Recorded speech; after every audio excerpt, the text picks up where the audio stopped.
Hi സുഹൃത്തുക്കളെ, അങ്ങനെ ഏറ്റവും പുതിയ ഇലക്ഷൻ സർവേ വന്നിട്ടുണ്ട്. രാഹുലിൻ്റെ 2 വീഡിയോ കൊണ്ടിട്ട് സർവേ ഫലം ആകെ മാറി മറിഞ്ഞിട്ടുണ്ട്. മാണിക്കക്കല്ലുകളെ, നിങ്ങൾ ഇത് സർവേ കണ്ടു കഴിഞ്ഞാൽ, ഈ സർവേ നിങ്ങൾ കേട്ട് കഴിഞ്ഞാൽ ഞെട്ടും. കാരണം പല ആളുകൾക്കും കുരു പൊട്ടും ഈ സർവേ റിസൾട്ട് കണ്ടുകൊണ്ട്. 3ാം വട്ടവും പിണറായി വിജയൻ ഭരിക്കുമോ ഇല്ലയോ എന്ന് ഈ സർവേയിലൂടെ നിങ്ങൾക്ക് മനസ്സിലാക്കാവുന്നേ ഉള്ളൂ. ഇത് ജെനുവിൻ സോഴ്സിൽ നിന്ന് കിട്ടിയിട്ടുള്ള സർവേ റിസൾട്ടാണ്. അതാണ് ഞാൻ പറഞ്ഞത്. കുറേ ആളുകൾക്ക് ഇത് കാണുമ്പോഴത്തേക്ക് കുരു പൊട്ടും. അതിന് മുമ്പേ ഞാൻ ഒരു പോസ്റ്റ് വയ്ക്കാം. രാഹുൽ മാങ്കൂട്ടമായിട്ട് ബന്ധപ്പെട്ടൊരു പോസ്റ്റാണ്. ഇദ്ദേഹം കേരളത്തിൻ്റെ മുഖ്യമന്ത്രി ആവണമെന്ന് ആഗ്രഹിക്കുന്നവരുണ്ടോ? ഇദ്ദേഹം കേരളത്തിൻ്റെ മുഖ്യമന്ത്രി ആവണമെന്ന് ആഗ്രഹിക്കുന്നവരുണ്ടോ എന്നാണ് ഈ പോസ്റ്റിൽ വെച്ചേക്കുന്നത്.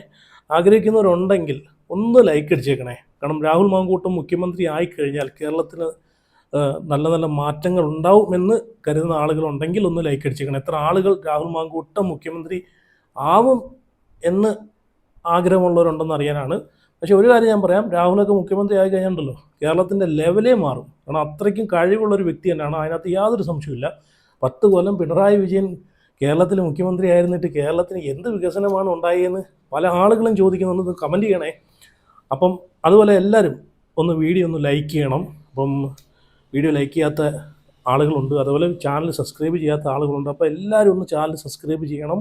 ആരും സ്കിപ്പ് അടിച്ച് പോലും എല്ലാവരും സബ്സ്ക്രൈബ് ചെയ്ത് വെച്ചേക്കണം. അപ്പോൾ വരും ദിവസങ്ങളിൽ ഇതുപോലെ ഞെട്ടിക്കുന്ന ഇലക്ഷൻ സർവേ, പുതിയ ലേറ്റസ്റ്റ് ആയിട്ടുള്ള ഇലക്ഷൻ സർവേ ഫലങ്ങൾ ഞാൻ അപ്ഡേറ്റ് ചെയ്യുന്നതായിരിക്കും. ജെനുവിൻ സോഴ്സിൽ നിന്നിട്ടുള്ള സർവേ ആയിരിക്കും. അല്ലേ നിങ്ങൾ എന്നെ ഇങ്ങനെ വിളിച്ചോ, ഈ പറഞ്ഞിട്ടുള്ള ഇലക്ഷൻ കഴിയുമ്പോഴത്തേക്ക് ഞാൻ ഈ പറയുന്ന സർവേ റിസൾട്ടിനകത്ത് ഉള്ളതല്ല ഇവിടെ നടക്കുന്നെങ്കിൽ ഇങ്ങനെ വിളിച്ചോ കേട്ടോ. അപ്പം അത് കഴിഞ്ഞിട്ട് ഞാൻ ഒരു പോസ്റ്റിനോട് വയ്ക്കാം. രാഹുൽ മാങ്കൂട്ടത്തിൽ കരുത്തനായ, ഞാൻ അതാ പറഞ്ഞ, ഈ സർവേ റിസൾട്ടൊക്കെ കണ്ടു കഴിയുമ്പോഴത്തേക്ക് ചില ആളുകൾക്ക് കുരു പൊട്ടും. ഞാൻ പറഞ്ഞുള്ളൂ, ഇത് ഞാൻ എഴുതി ഉണ്ടാക്കിയതല്ല, ജെനുവിൻ സോഴ്സിൽ നിന്നിട്ട് കിട്ടിയിട്ടുള്ള സാധനം നിങ്ങൾക്ക് മുമ്പിലേക്ക് ഷെയർ ചെയ്യുന്നുണ്ട്. അതുകൊണ്ട് ഇവിടെ വന്നിട്ട് എന്നെ ചീത്ത വിളിച്ചിട്ടൊന്നും ഒരു കാര്യമില്ല. രാഹുൽ മാങ്കൂട്ടത്തിൽ കരുത്തനായ പോരാളി, തുടർച്ചയായി 2 തവണ അധികാരത്തിലേറി ചരിത്രം കുറിച്ച പിണറായി വിജയനെ പോലൊരു കരുത്തിനെ രാഷ്ട്രീയമായി വിറപ്പിക്കാൻ സാധിക്കുന്നുണ്ടെങ്കിൽ രാഹുൽ മാങ്കൂട്ടത്തിൽ ചില്ലറക്കാരനല്ല. സംശയമുണ്ടോ?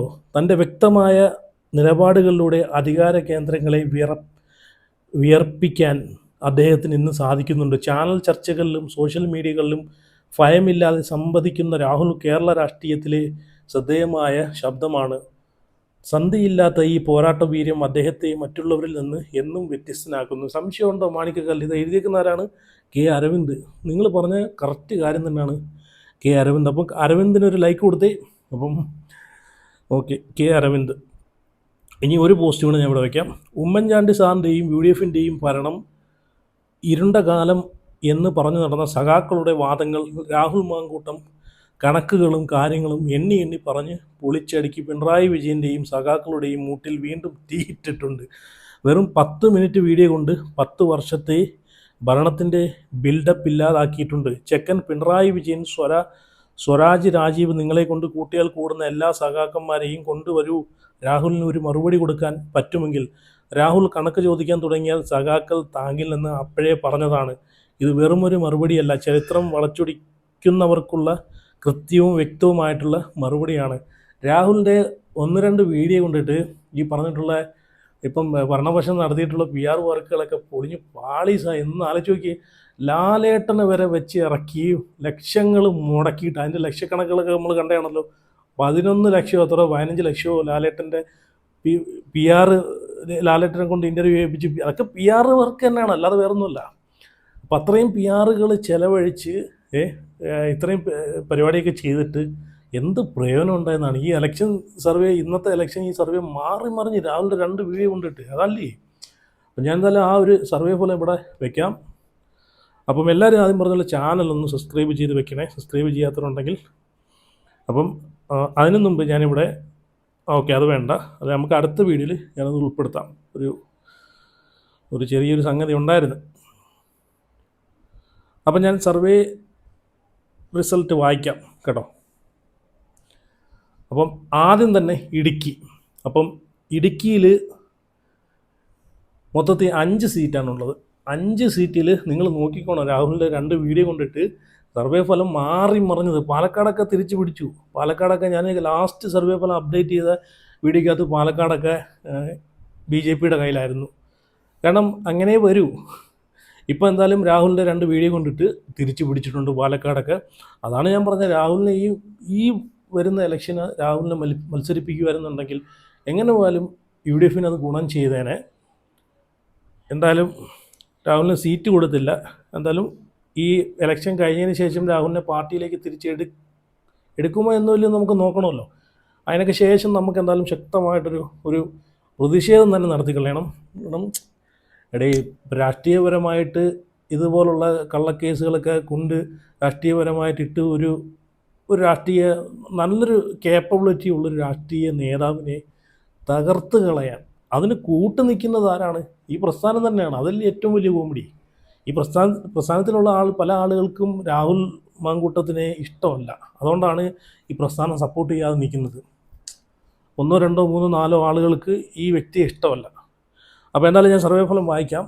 അപ്പോൾ ഇടുക്കിയിൽ 5 സീറ്റാണുള്ളത്. 5 സീറ്റിൽ 3 LDFനും 2 UDFനും BJPയെ അവിടെ നിന്ന് അടിച്ച് പുറത്ത് കടിച്ച്. BJPക്ക് അവിടെ സീറ്റില്ല. ഇടുക്കിയിൽ നിന്ന് കടക്ക് പുറത്തെന്ന് പറഞ്ഞിട്ടുണ്ട്. ഇടുക്കിയിൽ നിന്ന്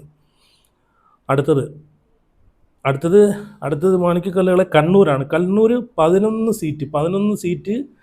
LDFന് 5 സീറ്റ്, UDFന് 5 സീറ്റ്, BJPക്ക് 1 സീറ്റ്. അപ്പോൾ രണ്ടും തുല്യമായിട്ട് തന്നെ പോകുന്നുണ്ട്. കണ്ണൂർ നമുക്കറിയാം, കെ സുധാകരനെയൊക്കെ അടിച്ച് പുറത്താക്കി സീറ്റും കൊടുത്തില്ല PD സതീശൻ. അപ്പോൾ അതിൻ്റെ ഇതൊക്കെയാണ് ഇപ്പം കണ്ടുകൊണ്ടിരിക്കുന്നത്. മറ്റേത് കെ സുധാകരനും കയറി വന്നുകൊണ്ടിരുന്ന സ്ഥലമാണ് കണ്ണൂർ. ഇപ്പം കണ്ടില്ലേ, LDFന് 5ഉം UDFന് 5ഉം BJPക്ക് 1 സീറ്റും. അടുത്തത് വയനാട് 3 സീറ്റുകളാണ് മൊത്തത്തിലുള്ളത്. അതിൽ LDFന് 1 സീറ്റും UDFന് 2 സീറ്റും. BJPക്ക് അവിടെ സീറ്റില്ല. വയനാട്ടിൽ നിന്നും BJP അടിച്ച് പുറത്ത് അടിച്ചു. അടുത്ത കോട്ടയത്ത് 9 സീറ്റുകളാണുള്ളത്. 9 സീറ്റിൽ LDFന് 5 സീറ്റും UDFന് 4 സീറ്റും. BJPക്ക് അവിടെ സീറ്റില്ല. അപ്പം കോട്ടയം LDF തിരിച്ച് പിടിച്ചിരിക്കുകയാണ്. അടുത്തത് തൃശ്ശൂർ 13 സീറ്റുകളാണുള്ളത്. 13 സീറ്റുകളിൽ LDFന് 6 സീറ്റും UDFനും 6 സീറ്റും. BJPക്ക് അവിടെ 1 സീറ്റും. 13 സീറ്റുകളിൽ LDFും UDFും അവിടെ കട്ടക്കാണ് അവിടെ മത്സരിക്കുന്നത്. BJPക്ക് 1 സീറ്റ് BJP നേടിയെടുത്തിട്ടുണ്ട്. അടുത്തത് ആലപ്പുഴയാണ്. ആലപ്പുഴ LDFന് 3 സീറ്റും അതുപോലെ UDFന് 6 സീറ്റും. BJPക്ക് അവിടെ സീറ്റില്ല. അപ്പോൾ ആലപ്പുഴ മൊത്തത്തിൽ 9 സീറ്റുകളാണ് ഉള്ളത്. 9 സീറ്റിൽ 3 LDFനും അതുപോലെ 6 സീറ്റ് UDFനുമാണുള്ളത്. BJPക്ക് അവിടെ സീറ്റില്ല. BJPയും ആലപ്പുഴയിൽ നിന്ന് അടിച്ച് പുറത്താക്കിയിട്ടുണ്ട്. അടുത്തത് കാസർഗോഡ് 5 സീറ്റാണ് മൊത്തത്തിൽ ഉള്ളത്. 5 സീറ്റിൽ LDFന് 3 സീറ്റും UDFന് 2 സീറ്റും. BJPക്ക് അവിടെ സീറ്റില്ല. BJPയെ കാസർഗോഡ് നിന്ന് അടിച്ച് പുറത്താക്കിയിട്ടുണ്ട്. അടുത്തത് പാലക്കാടാണ് ഇവിടെ നമ്മൾ ഏറ്റവും കൂടുതൽ ഇന്ന് ഈ ഇലക്ഷന് ഏറ്റവും കൂടുതൽ ചർച്ചയായിട്ടുള്ളതും ചർച്ചയാവാൻ പോകുന്നതുമായിട്ടുള്ള മണ്ഡലം എന്ന് വെച്ച് കഴിഞ്ഞാൽ പാലക്കാടാണ്. പാലക്കാട് 12 സീറ്റുകളാണുള്ളത്. 12 സീറ്റിൽ LDF രാഹുലിൻ്റെ 2 വീഡിയോ കൊണ്ടിട്ട് മാറി മറിഞ്ഞ പാലക്കാട്ടിലെ റിസൾട്ട് നിങ്ങൾ നോക്കിക്കോണം. LDF 5 സീറ്റും അതുപോലെ UDFന് 6 സീറ്റുമാണ്. ഇനിയും മാറും. ഇനിയും ഇതിങ്ങനെ മാറിക്കൊണ്ടേയിരിക്കും. UDFന് 6 സീറ്റും BJPക്ക് 1 സീറ്റ്. അപ്പോൾ കഴിഞ്ഞ ആഴ്ച വരെ ഞാൻ നോക്കിയ സർവേക്കകത്ത് BJPക്ക് അവിടെ 3 സീറ്റും 4 സീറ്റൊക്കെ ആയിരുന്നു. കാരണം ശോഭാ സുരേന്ദ്രൻ ജയിച്ചു എന്ന് പറഞ്ഞ് നടക്കുന്ന ആളുകളായിരുന്നു കൂടുതലും. പക്ഷേ രാഹുലിൻ്റെ 2 വീഡിയോ കൊണ്ടിട്ട് ശോഭാ സുരേന്ദ്രൻ്റെ അടുത്ത് പറഞ്ഞു പോയി വീട്ടിയിരിക്കാൻ പറഞ്ഞിട്ടുണ്ട്. അപ്പോൾ UDFന് അവിടെ 6 സീറ്റാണ് ഇപ്പം നിലവിൽ ഇന്നത്തെ ദിവസത്തെ സർവേയിൽ വന്നിട്ടുള്ളത്. അപ്പോൾ ഇനി അടുത്ത ദിവസത്തെ സർവേയിൽ ഇത് മാറും. മിക്കവാറും UDFന് LDFൻ്റെ സീറ്റ് അവിടെ കുറയും. LDFന് 2 ആവും, UDFന് അത് 8 ആവാനുള്ള ചാൻസ് ഉണ്ട്. ഇനി അടുത്തത് എറണാകുളം 14 സീറ്റാണുള്ളത്. 14 സീറ്റിൽ LDFന് 4 സീറ്റും UDFന് 9 സീറ്റും. BJPക്ക് അവിടെ 1 സീറ്റ്. അടുത്തത് പത്തനംതിട്ട 5 സീറ്റിൽ 3 സീറ്റ് LDFനും UDFന് 2 സീറ്റുമാണ്. BJPക്ക് അവിടെ സീറ്റില്ല. 5 സീറ്റുള്ളതിൽ LDF 3, UDF 2 കേട്ടോ. എന്തൊക്കെയാണ് ഇവിടെ കാണുന്നത്.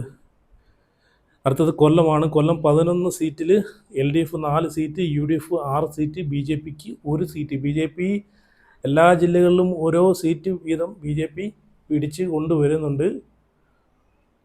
അടുത്തത് മലപ്പുറം 16 സീറ്റുകളിൽ LDFന് 6ഉം UDFന് 10 സീറ്റുകളുമാണ് മലപ്പുറത്തുള്ളത്. അതിൽ BJPക്ക് അവിടെ സീറ്റില്ല. അടുത്തത് തിരുവനന്തപുരം. 14 സീറ്റുകളാണുള്ളത്. LDFന് 4 സീറ്റും UDFന് 7 സീറ്റും BJPക്ക് 3 സീറ്റും. ഇവിടെ BJPക്ക് 3 സീറ്റ് കയറാനുള്ള കാര്യം തന്നെ ആര്യ രാജേന്ദ്രൻ്റെ കഴിഞ്ഞ 5 വർഷത്തെ ദുർഭരണം കൊണ്ടാണ്. അല്ലാതൊന്നുമല്ല. കാരണം തിരുവനന്തപുരം കോർപ്പറേഷൻ BJPക്ക് കൊടുത്തത്. പക്ഷേ വേറെ കാര്യമുണ്ട്, കോർപ്പറേഷനിൽ ഇപ്പോൾ വന്നിരിക്കുന്ന മേയർ ആള് പുലി തന്നെയാണ്, സൂപ്പറാണ്, ഒരു രക്ഷയില്ല. VV രാജേഷ്. തിരുവനന്തപുരംകാർക്ക് എന്തായാലും അഭിമാനിക്കാം, അങ്ങനെ ഒരു മേയറെ കിട്ടിയാണ്. അങ്ങനെ ആയിരിക്കണം. അല്ലാതെ 21ാമത്തെ വയസ്സിൽ മേയറായെന്നും പറഞ്ഞിട്ടുള്ള അഹങ്കാരവും കാണിച്ച് 5 വർഷം അവിടെ അഹങ്കാരം പിടിച്ച് ഭ്രാന്ത് പിടിച്ച് ഭരിച്ച് ഞാൻ വലിയ സംഭവമാണെന്നുള്ള രീതിയിൽ ഒറ്റ മനുഷ്യനെ വകവയ്ക്കാതെ, സ്വന്തം പാർട്ടിയെ പോലും വകവയ്ക്കാതെ നടന്ന ആര്യ രാജേന്ദ്രൻ്റെ ഇപ്പോഴത്തെ അവസ്ഥ നമ്മൾ കഴിഞ്ഞ ആഴ്ച നമ്മൾ കണ്ടതാണല്ലോ. അവിടെ MA ബേബി വന്ന പരിപാടിയിൽ എന്തിനു പറയുന്നത്, ശിവൻകുട്ടി ആര്യ രാജേന്ദ്രനെ ഇതിലേക്ക് പിടിച്ചിട്ട് ശിവൻകുട്ടി പോലും മൈൻഡ് ചെയ്തില്ല. കൊച്ചിനെയും പിടിച്ച് അവിടെ ഒരു മൂലയ്ക്ക് നിൽക്കുന്ന ആര്യ ചേച്ചിയാണ് നമ്മൾ കണ്ടത് അല്ലേ. ഒരു സാധാരണക്കാരിയായി നിൽക്കുന്ന ആര്യ ചേച്ചിയാണ് നമ്മൾ കണ്ടത്. ഈ ഒരു വിഷയം ആര്യ രാജേന്ദ്രൻ്റെ തോൽവിക്ക് ശേഷം ശിവൻകുട്ടി എന്താണ് പറഞ്ഞത്, അത് ഒരിക്കലും ആര്യ രാജേന്ദ്രൻ്റെ കയ്യിലെ കുഴപ്പമല്ല, അത് മൊത്തത്തിലുള്ള തോൽവിയാണ്, അവരെ കുറ്റം പറയില്ലെന്ന് പറഞ്ഞിട്ടുള്ള VD സതീശൻ വരെ അവരെ കണ്ടിട്ട് മുഖം തിരിച്ചു കളഞ്ഞു. അതുമാത്രമല്ല, കണ്ടില്ലേ, നമ്മളെ ഒരു പാവപ്പെട്ട ഒരു ബസ് ഡ്രൈവറുടെ ജോലി വരെ കളഞ്ഞു പൊളിച്ച് ആ പാവപ്പെട്ടവൻ്റെ കുടുംബം വരെ പട്ടിണിയാക്കിയിട്ട് ഇത്രയും കൊല്ലമായിട്ട് പോലും ആ പാവപ്പെട്ടവനൊന്ന് തിരിച്ചെടുക്കാൻ പോലും ഇവർ മനസ്സ് വച്ചില്ല. അതാണ് അഹങ്കാരത്തിനുള്ള ഇതാണ് തിരുവനന്തപുരംകാർ കൊടുത്തത്. കോർപ്പറേഷൻ എന്തായാലും VV രാജേഷിൻ്റെ ഭരണത്തിലാണെങ്കിലും ആൾ നല്ലൊരു വ്യക്തിയാണ്. എന്തായാലും നല്ല അടിപൊളി മേയർ തന്നെയാണ് കിട്ടിയിരിക്കുന്നത്. 23ാമത്തെ വയസ്സിൽ മേയറായതിൻ്റെ അഹങ്കാരമാണ്. എന്തായാലും 21, 23 കണ്ട എന്തായാലും അഹങ്കാരത്തിനുള്ളവർക്ക് കിട്ടിയിട്ടുണ്ട്.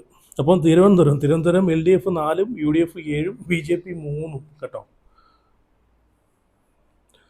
അപ്പം ഇതാണ് ഏറ്റവും പുതിയ ഇലക്ഷൻ സർവേ ഫലം. അപ്പോൾ എന്തായാലും നിങ്ങളുടെ അഭിപ്രായങ്ങളൊക്കെ എന്തായാലും നിങ്ങളൊന്ന് കമൻറ്റ് ചെയ്യുക.